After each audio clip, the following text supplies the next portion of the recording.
మా ఆఫీస్లో మా మేనేజర్ ఉంటాడు, పోయి ఎవరు తీసుకోవాలి. సరేనా? అలా కలుస్తా. నేను కొంచెం ఆ పని చెప్పి మా బామ్మడికి ఒకటి కాంట్రాక్ట్ ఇచ్చేది ఇవ్వాలని వచ్చేది ప్రయత్నం చేయాలి. ఇక మనం కాకపోతే ఏం చేసుకుంటారు, ఇక మనకు కొంచెం హెల్ప్ చేయాలి అని మళ్ళీ చేస్తాను. నీకు నా ఓటు మా ఇంటి వాడు ఫోన్ చేస్తున్నాడు, మళ్ళీ చూస్తున్నాడు, మళ్ళీ మాట్లాడు.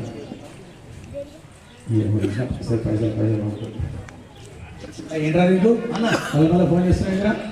ఈడ మన నాయకుడు విగ్రహం పెడతాంటే వీళ్ళు తవ్వనీరు అంటున్నారు. ఆయన హమాలి అంట, పాలగోపాల్ అంట, టీచర్ అంట, ఇదంతా నాది నాది అంటున్నారు.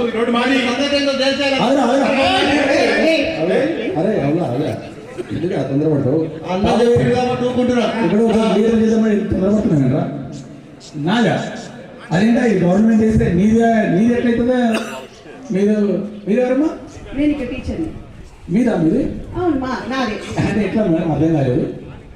నువ్వు ఆయనలాగా దౌర్జన్యం చెప్పి అడుగుతున్నావు కాబట్టి చెప్తున్నాను. ఏ గవర్నమెంట్ అయినా ఏం ఆలోచిస్తుంది? దేశాన్ని ప్రగతి పదంలో నడిపించాలి.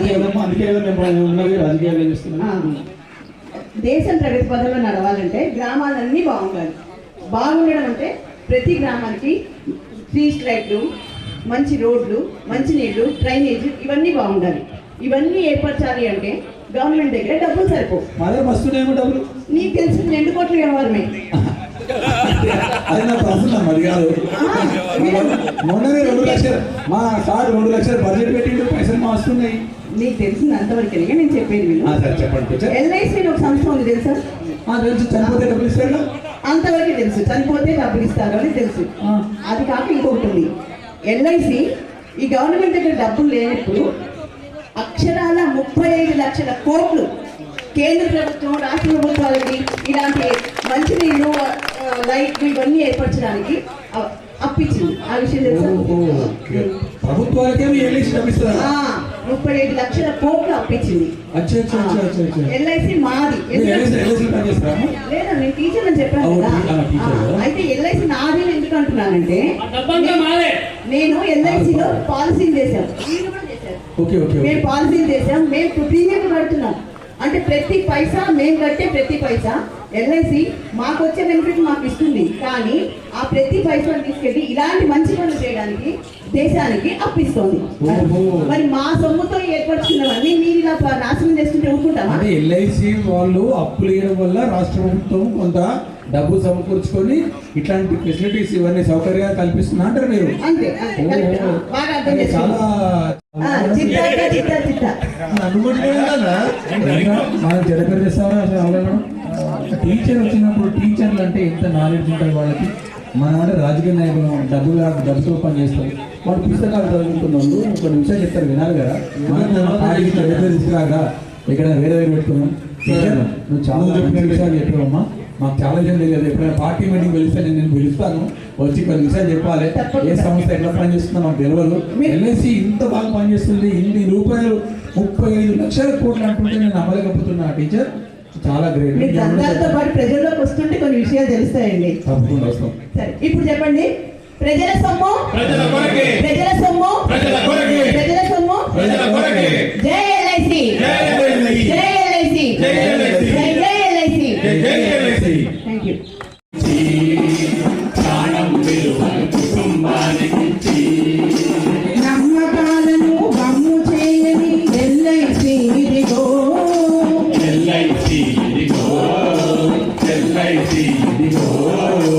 లక్షల కోట్లను నిధులుగా చేసి ప్రపంచ పటాన పరిగెడుతున్న ప్రభుత్వ రంగాలే, ప్రభుత్వ రంగాలు. దేశానికి అంతట దేవాలయాలు ప్రభుత్వ రంగాలు, మన ప్రభుత్వ రంగాలు.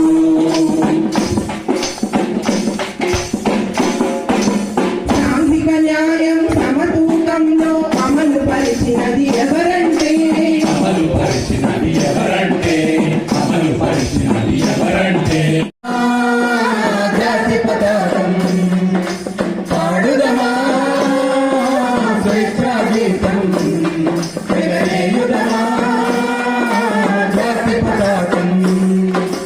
దిగంతాలు నినదించి విశ్వవిఖ్యాతి ముందగా జాతి గౌరవం పోషిస్తున్నటువంటి పాత్ర అదేంటో తెలుసుకోవాలంటే మీరు ఈ నాటకం చూడాల్సిందే.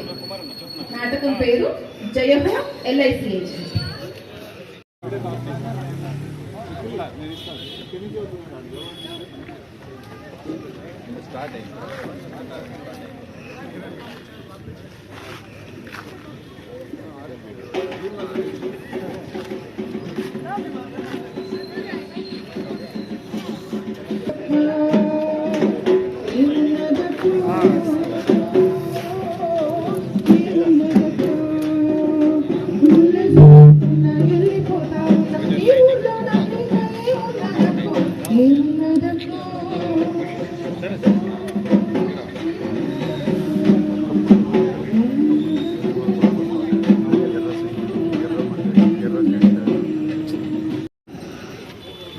ఇప్పుడు మనం వరద బాధితులకు సహాయం అందించడానికి గవర్నమెంట్ మనకు ఇన్ఫార్మ్ చేసింది కదా, డైరెక్షన్ ఇచ్చింది కదా. ఈ ఊరేనా? మరి ఈ ఊరిలో ప్రజలు ఎవరు కనబడట్లేదు. ఇక్కడ ఖర్చపడ్డ ఇక్కడనే ఉన్నది. మరి ఇక్కడ సర్పంచ్ కానీ ఎవరైనా ఉన్నారా? సార్ పిలవండి. సార్ నమస్తే ఎంఆర్ఓ గారు. నమస్తే మేడం, నా పేరు సుబ్రహ్మణ్యం, నేనే ఇక్కడ సర్పంచ్ సార్. నువ్వే ఇక్కడ సర్పంచ్. అవును. మరి నేనేది? మీరు ఎంఆర్ఓ గారు. మరి సర్పంచ్ నేనే అని చెప్తున్నావు బయట. ఈ ఊరు ఎంత గొప్పదో తెలుసా నీకు? తెలుసు. అందుకే నేను సర్పంచ్ చేసి కదా. పల్లె చాలా గొప్పదయ్యా, అవును. చాలా మంచిదయ్యా. ఇక్కడ ఉండేటోళ్ళు అందరి మనసులు చాలా మంచిది. చప్పట్లు కూడా కొడుతున్నారు. Thank you. ఇంత మంచి ఊరిలో నీలాంటి వ్యక్తిని సర్పంచ్గా చేసినప్పుడు ఎట్లుండాలి? సర్పంచ్ ఎక్కువ ఉండాలి కదా. ఏం చేస్తున్నావు? పని చేస్తున్నా సార్. ఏం చేస్తున్నావు? వారు ఎక్కడ చేస్తున్నావు? ఎంఆర్ఓ అసిస్టెంట్తో కలిసి గవర్నమెంట్ నుంచి వస్తే నువ్వు ఎక్కడో ఏదో ముచ్చట్లు పెట్టుకుంటే ఎక్కడ కూర్చుంటే ఇక్కడ నీకోసం నేను ఆగన్నా? ముచ్చట్లు పెడతాను పోలేదు సార్. వరద బాధితులకు ఇన్ఫర్మేషన్ ఇచ్చి మీరు వచ్చే లోపే తీసుకొద్దామని వాళ్ళ ఇంటికి వెళ్ళి పిలుస్తానికి వెళ్ళాను సార్. వాళ్ళే సర్పంచ్ని ఎన్నుకున్నారా మీరు చాలా మంచోళ్ళే. ఇట్లాంటి వాళ్ళు ఎన్నుకునేటప్పుడు ఒకసారి చూసుకోండి బాబు. ముందైతే ఎవరైతే వరద బాధితుడో వాళ్ళని పిలుస్తా. మీరు కూర్చోండి సార్, నేను పిలుస్తా. వస్తున్నారు, కూర్చోండి sir. Sir tea, coffee, cool drink వగైరా ఏమంటారా సార్? పల్లోనేకి వచ్చాను నేను. వీళ్ళకి ఆ మైక్ లేవు.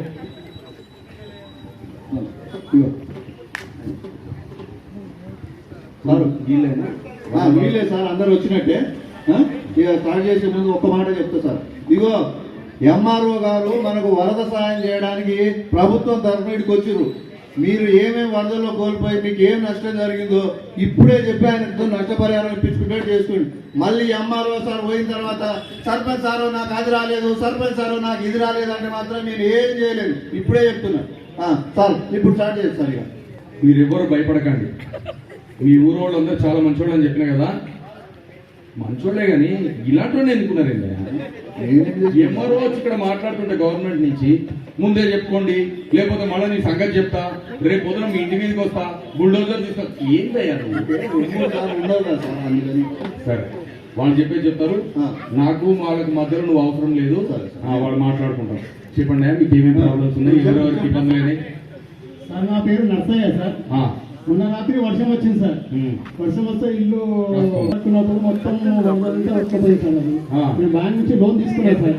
ఆ లోన్ కట్టలేకపోతున్నా సార్ నేను. అదేవిధంగా మా పిల్లలు బాగా అందరూ బట్టలతో బయటికి వచ్చే వరకు మొత్తం మరిపోయినాయి సార్. ఏమే సర్పంచ్ నీకు నా మీద ఇంకో ఉన్నదా? కరెంట్ పని చేపిస్తున్నావు? కరెంట్ నేనే పని చెప్పలేదు సార్. అదే మీరు వచ్చారు కదా, ఒకసారి మంచిగా చూస్తారని వచ్చిపోయింది అంతే.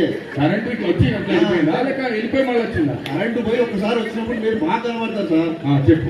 బళ్ళు పోయినాయి, ఎడ్లు అన్ని పోయినాయి సార్. బళ్ళు పోయినాయి, గొర్రెలు, నాయకులు అన్ని పోయినాయి సార్. అన్ని నష్టం అయిపోయింది సార్. మీరు సాయం చేయండి. ఇంకెవరన్నా? నాకు 3 ఎకరాల పొలం ఉన్నది సార్. ఇంకా 2 ఎకరాలు కౌలు పెట్టాను.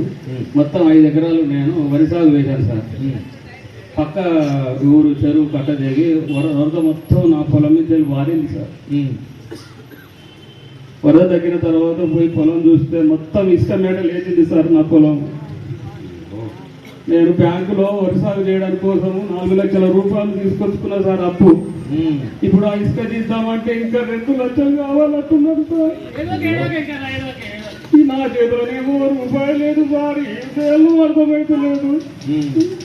నా భార్య పిల్లలు ఒకటే ఏడుస్తున్నారు సార్. నోట్లో మందు పడ్డది కదా అని చెప్పేసి సార్ దయచేసి ఎక్కడైనా గవర్నమెంట్ నుంచి వెళ్ళిపోకండి అని చెప్పేసి సరే కూర్చో. ఎంఆర్ఓ గారు ఉన్నారు, ఇస్తారులే. కూర్చో. వెంకన్న అమ్మాయికి వెంకన్న బాధపడద్దు, కష్టాలు వచ్చినప్పుడు నిలబడాలి గట్టిగా, అర్థమైందా? ప్రభుత్వం ఉన్నది మీకు సహాయం చేయడానికే. వీళ్ళని నమ్ముకోకు, ఇగో ఈ కారోబార్ను సర్పంచ్ నమ్ముకోకు, గవర్నమెంట్ ఉన్నది చూసుకుంటుంది, అర్థమైందా? అన్ని రాసుకుంటున్నారు, నీకు సహాయం చేస్తారు. ఇంకోసారి ఆత్మహత్యలు, పురుగుల మందులు లాంటి మాటలు మాట్లాడద్దు, అర్థమైందా? ఇంకెవరున్నారా? సార్ దండాలి సార్. నా పేరు రాములమ్మ సార్. నాకు 2 ఎకరాల పొలం ఉంది అయ్యా. మాకు కొన్ని మేకలు గొర్రెలు కూడా ఉన్నాయి అయ్యా. పొలంలో కాపలా పడుకున్నాడు మా ఆయన మొన్న రైతు కాడ. గొడ్లు కూడా అక్కడే ఉన్నాయి. జోరున వర్షం వచ్చింది. ఆ వర్షం ఎప్పుడు వరదలాగా మారిందో తెలీదు. ఆ వరదలో గొడ్లన్నీ కొట్టుకుపోయాయి. దాంతోపాటు మా ఆయన కూడా కొట్టుకుపోయిండు సార్. నాకు చిన్న చిన్న పిల్లలు ఉన్నారు సార్. బతకడానికి దిక్కు లేదు. వాళ్ళని ఎట్ట పెంచాలో తెలియట్లేదు. మీరే దిక్కు, లేకుంటే మేము అందరం చావాల్సిందే. అయ్యో అంత మాట మద్దమ్మా, ఎంఆర్ఓ గారు ఉన్నారు కదా, ఏదో ఒకటి చేస్తారులే. బాధపడక రాసుకున్నామా అని. ఇంకెవరున్నారు? ఎక్కువ బాధపడుతున్నది. నీకేమేమి నష్టం జరిగింది, నీకు నష్టపరిహారం ఇచ్చేది కానీ మేము వచ్చినాము, అన్ని రాసుకుంటాము. నీకు నష్టపరిహారం గవర్నమెంట్ నుంచి తీసుకొచ్చిస్తాం, సరేనా? సార్ సార్ చెప్పు. వీళ్ళందరూ మాది అన్నిటికీ ఆ కంపెనీ నువ్వు నెలకి కొంచెం ఇంత కట్టుకో, లేకపోతే 6 నెలలకు ఒకసారి కట్టుకో, లేకపోతే సంవత్సరానికి కట్టుకో, నెల నెల కట్టుకోకపోతే అని ఎప్పుడు చెప్పేవాడు. చాలా సార్లు చెప్పాడు సార్. పాప మా అన్న ఎన్నిసార్లు అంటే 10 సార్లు చెప్తూనే ఉన్నాడు, కానీ ఇలా ఒక రోజు మాత్రం విన్నా సార్. పాపం ఫోన్లకి ఇంత చెప్తున్నాడు, కట్టి చూద్దాం లేని నెలకి ఇంత ఇంత ఇంత కట్టుకుంటూ వచ్చిన సార్. ఈ రోజున వీళ్ళందరూ ఏడుస్తున్నారు కదా, మీకోసం చూస్తారు. నాకు అవసరమే లేదు సార్. వాళ్ళంతా వాళ్ళే ఆ ఇన్సూరెన్స్ కంపెనీ ఏదో చెప్పిండు కదా, వాళ్ళే వచ్చిండ్రు, ఎంత నష్టమైందో చూసిండ్రు, ఆ డబ్బులు నాకు ఇచ్చిపోయింది sir. Very good, very good. ఈ ఊర్లో ప్రజలు కూడా చాలా బాగున్నారు, అందరు జాగ్రత్తగా వింటున్నారు. సగం మంది కెమెరామెన్లే ఉన్నారు, మీడియా పర్సన్లే ఉన్నారు. మీరు చెప్పేటి అన్ని రికార్డ్ చేసుకుంటున్నారు. ఇందులో నిజమే, అబద్ధమేం లేదన్నా. అయితే చెప్తున్నా, నాకు ఇచ్చిపోయింది కంపెనీ వాళ్ళు, ఇన్సూరెన్స్ కంపెనీ వాళ్ళు. కరెక్టే కానీ చూడమ్మా, ఇన్సూరెన్స్ కంపెనీ వాళ్ళు నీకు డబ్బులు ఇచ్చినట్టు. నీకు ఇన్సూరెన్స్ చేసినాక ఒక అన్న ఉన్నాడు అన్న. ఎవరు ఆయన ఇన్సూరెన్స్ ఏజెంట్ అంటే? ఎవరైనా నాకు పేరు గిట్లా తెలియదు సార్. ఒక అన్న ఉన్నాడు అంతే, ఇన్సూరెన్స్ చేస్తాడు సార్. మా ఊర్లో ఒక ఎల్ఐసి ఏజెంట్ ఉన్నాడు. LIC agent? అరే ఎల్ఐసి చాలా గొప్ప సంస్థ కదమ్మా. ఎల్ఐసి ఏజెంట్ నీకు ఇన్సూరెన్స్ చేయించిండా? జనరల్ ఇన్సూరెన్స్ చేయించిండా? చెప్పు. అదేంటి ఎల్ఐసి ఏజెంట్ అంటే? ఆయన కూడా ఒక పేరు ఉంది, పేరుతో ఎవరు పిలవరు సార్, ఏజెంట్ అనే పిలుస్తారు, ఎల్ఐసి ఏజెంట్ అని. ఎల్ఐసి ఏజెంట్ అంటే చాలా గొప్పడే. చెప్పలు కొట్టండి ఒకసారి. అలాంటి వ్యక్తులను మనం సపోర్ట్ చేయాలి. అసలు ఆయన పిలిపి ఆయనతో మాట్లాడదాం. అలాగే సార్. ఆంజనేయులు ఇట్లా మన ఏజెంట్ ఎంఆర్ఓ గారు వచ్చినని. ఈ మధ్యనే మా ఊర్లో ఒక ఆయన పావు గారు చచ్చిపోయింది సార్. చెప్తున్నది నేను గవర్నమెంట్ నుంచి ఏదో చేద్దాం అనుకుంటే మాకన్నా ముందే ఎల్ఐసి ముందరికి వస్తున్నది. సపోర్ట్ కూడా మాత్రం ఎల్ఐసి సార్. ఇదో ఇదే సార్ ఏజెంట్, మా ఏజెంట్ ఎంఆర్ఓ గారు. నమస్తే సార్. ఏం పేరు మా ఊరి పేరు? నా పేరు ప్రదీప్ కుమార్ సార్. నేను ఎల్ఐసి ఏజెంట్ని. తర్వాత అరే నర్సనా, అరే ఎంకన్నా, రాములమ్మ బాగున్నావా? అక్క కమలక్క బాగున్నావా? నమస్తే అన్న, బాగున్నారా? ఈ ఎల్ఐసి ఏజెంట్లు బాగా గమ్మతుంటారు. మనతో మాట్లాడుకుంటేనే ఇంకొకళ్ళని 2-3 మెల్లగా క్యాన్వాసింగ్ తీసుకున్నారు. అబ్బా ఏం తెలియను. ఒక్కొక్క ఊర్లో ఒక్కొక్క రకంగా పేర్లు. తల్లివేరుకు ఆపద వచ్చినప్పుడు మంచి రైతు కానీ మంచి వృక్ష ప్రేమికుడు కానీ ఏం చేస్తాడంటే కాపాడే ప్రయత్నం చేస్తాడు. ఈరోజు ప్రజాధనం అనేది పక్కదారి పట్టకుండా ప్రజలకే చెందాలని చెప్పేసి ఎల్ఐసి 5 కోట్ల మదుపుతో స్టార్ట్ చేసింది గవర్నమెంట్. దానికి ఈరోజు లక్షల కోట్లు మనము డివిడెండ్ ఇస్తున్నాం ప్రజలు దీనికి ఎల్ఐసి. అది కాకుండా విద్యుత్ దగ్గర నుంచి రోడ్లు, గృహ నిర్మాణాలు అన్నీ కూడా దాదాపు అన్ని ప్రాజెక్టులకి ప్రభుత్వానికి కొన్ని 100 కోట్లు ఎల్ఐసి అప్పించి ఉంది. ఆవాజ్ అనే సంస్థ యొక్క award, Reader's Digest award, golden peacock award, ఇట్లా ఎన్నో అవార్డులు తీసుకొని ప్రపంచ స్థాయిలో ఈరోజు డెత్ క్లెయిమ్ సెటిల్మెంట్లో Guinness book record holder LIC ఎప్పటి నుంచో. ఇవన్నీ కూడా ప్రజలకు తెలియజేయాలా, ప్రజల్లో ఒక పార్ట్గా ఒక భాగంగా ఉంటూ మమేకమై ఉద్యోగులు కూడా ప్రజల్లో ఒక భాగం. మేమేంలే ఉద్యోగం చేసుకుంటాము 5 వరకు పనిచేస్తే చాలా అనుకోలేవాడు. అంకిత భావంతో మేము ముందుకు వచ్చి ప్రజలకు ఏం జరగబోతా ఉంది, ప్రజలకు వచ్చే విపత్తు నివారణ కోసము ఏం చేయాలి, యువతను మేల్కొల్పితే యువత ఎంత ముందుకు వస్తుంది. ఈరోజు ప్రతి నలుగురిలో 3 యువతగా ఉంటారు. దేశం అనేది చాలా 2020 నుంచి చూస్తే యువకుల సంఖ్య ఎక్కువ ఉంది. కాబట్టి వాళ్ళు తప్పు మార్గం పట్టకుండా ఉండడానికి కూడా ఏం చేస్తే బాగుంటుందనే ఒక హెచ్చరికను కూడా తల్లిదండ్రులకు ఇవ్వడం జరిగిందనమాట. దీంట్లో ఈ కార్యక్రమంలో సికింద్రాబాద్ డివిజన్, హైదరాబాద్ డివిజన్, ఆ చుట్టుపక్కల ఉన్న బ్రాంచుల నుంచి వయో ప్రయాసని ప్రయాణ ప్రయాసని అన్నింటినీ కూడా ఓర్చుకొని తిరుపతయ్య గారితో పాటు ఒక బృందంగా వచ్చారు. దీంట్లో జోనల్ నాయకులు ఉన్నారు, డివిజన్ నాయకులు ఉన్నారు, బ్రాంచ్ నాయకులు ఉన్నారు. వాళ్ళందరికీ పేరు పేరున మహిళలకి, యువకులకి అందరికీ కూడా ధన్యవాదాలు తెలియజేస్తున్నాం. పలమనేరు ప్రజల తరఫున, పలమనేరు బ్రాంచ్ తరఫున. ఈ యజ్ఞంలో డివిజన్ యూనియన్ వాళ్ళు, బ్రాంచ్ యూనియన్ వాళ్ళు, సిఐటి వాళ్ళు, ఏఐటియుసి వాళ్ళు, యూటీఎఫ్ వాళ్ళు, ఐద్వా సంఘం నుంచి భువనేశ్వరి లాంటి వాళ్ళు నాయకులు చాలామంది వచ్చారు. ఓగులరాజు గారు, గిరిధర్ గుప్తా బృందాలు అన్నీ కూడా వచ్చి పనిచేస్తేనే ఇది సాధ్యమైంది. నిన్నంతా కూడా వర్షం ఉన్నింది. ఈరోజు ఏమవుతుందో అనే ఆందోళనతో ఇది చాలా యుద్ధ ప్రాతిపదిక మీద కట్టినటువంటి స్టేజ్. ఇది మనకు ఎక్కడ ఇంకా దీనికంటే మించిన స్థలం దొరకలేదు. కాబట్టి ఇవన్నీ కూడా ఏర్పరిచిన వాళ్ళందరూ కూడా పేరు పేరున ధన్యవాదాలు తెలియజేస్తూ, ఇందులో వచ్చినటువంటి అధికార వర్గం వాళ్ళు, క్లాస్ 1 ఆఫీసర్లు, క్లాస్ 2 వాళ్ళు, డిఆర్పీ వాళ్ళు, ఇతర యూనియన్ వాళ్ళందరూ కూడా పేరు పేరున ధన్యవాదాలు తెలియజేస్తున్నా. ఇంకా నేను ఎవరైనా మర్చిపోయి ఉంటే వారందరికీ కూడా సవినయంగా ధన్యవాదాలు తెలియజేస్తూ సెలవు తీసుకుంటాను. Thank you sir.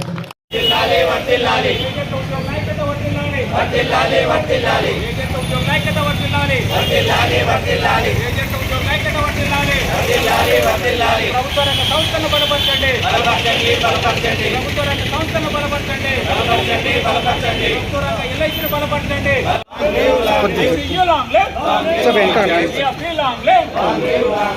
బలపరచండి, ప్రభుత్వ రంగాన్ని బలపరచండి,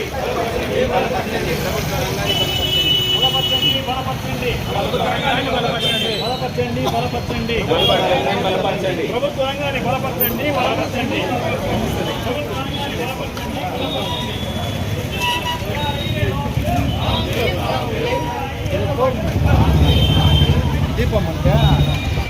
మిత్రులారా, ఈరోజు పలమనేరు పట్టణంలో హైదరాబాద్ నుంచి వచ్చినటువంటి ఎల్ఐసి ఉద్యోగుల కళాజాత బృందం కొన్ని ప్రదర్శన చేయబోతుంది. ముఖ్యంగా ప్రభుత్వ రంగాలను పరిరక్షించాలని, ప్రభుత్వ రంగంలో ఉన్నటువంటి ఎల్ఐసి ఆఫ్ ఇండియాను మరింత బలోపేతం చేయాలని, అదేవిధంగా ఎల్ఐసి ఆఫ్ ఇండియాలో వాటాల ఉపసంహరణ చేయకుండా ఎల్ఐసి ఆఫ్ ఇండియాకు ఒక అటానమీ ఇవ్వాలని, స్వతంత్ర ప్రతిపత్తి ఇవ్వాలని డిమాండ్ చేస్తూ ఉన్నాం. అదే సందర్భంగా ఈరోజు దేశంలో ఉన్నటువంటి నిరుద్యోగాన్ని తగ్గించడం కోసం కేంద్ర ప్రభుత్వం సరైన ప్రణాళికాబద్ధంగా వ్యవహరించాలని చెప్పి మేము డిమాండ్ చేస్తూ మా మహాసభలు బెంగళూరు జరగబోతున్నాయి. కాబట్టి ఆ సందర్భంగా మా ఎల్ఐసికి ప్రచారం కల్పిస్తూ, మా ఎల్ఐసి ఏజెన్సీకి ఉన్నటువంటి ప్రాముఖ్యతను ప్రచారం కల్పిస్తూ మేము ముందుకు వెళ్తూ ఉన్నాము. అందులో భాగంగానే ఈ పలమనేరు ప్రాంతంలో ఉన్నటువంటి వాళ్ళందరికీ కొంతమందిని ఇక్కడికి సమీకరించుకొని వాళ్ళ దగ్గర మీటింగ్ పెట్టుకొని ఈ అంశాలను ప్రస్తావించాలనుకుంటున్నాం. కాబట్టి ఇక్కడికి వచ్చాము. నా పేరు జి తిరుపతయ్య. నేను south central zone insurance employees federation సహాయ కార్యదర్శిగా పనిచేస్తున్నాను.